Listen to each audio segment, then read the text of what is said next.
d'Europe. Merci. Monsieur L'Aquila pour le MoDem. Merci, Monsieur le Président, Monsieur le rapporteur général, Madame la rapporteure, chers collègues. Notre commission est à nouveau appelée à examiner une PPL sur les bénéfices exceptionnels.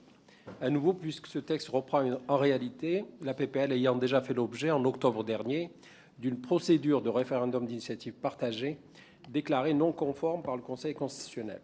Ce texte a introduit une taxe progressive de 20 à 33% des profits supérieurs à 1,25 fois la moyenne de ceux d'avant-crise. Et vous justifiez cet impôt nouveau par une succession de sophismes. Votre exposé des motifs aussi indifféremment entre bénéfices réalisés et dividendes distribués. Vous omettez volontairement de préciser que l'impôt sur les sociétés et la flat tax que nous avons mis en place sous la précédente majorité ont davantage rapporté aux caisses de l'État. Sur le fond, votre PPL souffre de plusieurs défauts. D'abord, elle risque de rater sa cible en raison des règles de fiscalité internationale. Elle ne pourrait concerner que les profits réalisés en France. De plus, son champ apparaît inadéquat puisque vous comparez les résultats des entreprises sur 8 ans. Or, une augmentation de 25% de bénéfices sur la période peut être le résultat d'une bonne stratégie de l'entreprise.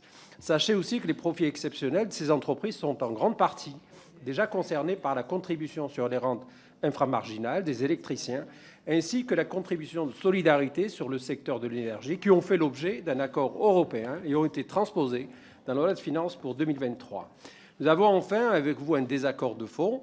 Un chancelier social-démocrate allemand disait les profits d'aujourd'hui sont les investissements de demain et les emplois d'après-demain.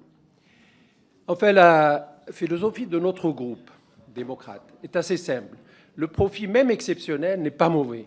C'est son utilisation qui est sujette à discussion. La transition climatique, le développement numérique, l'innovation, tous ces sujets nécessitent beaucoup d'investissements.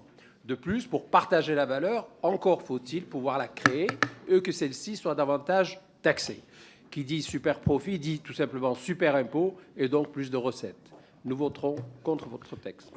Merci.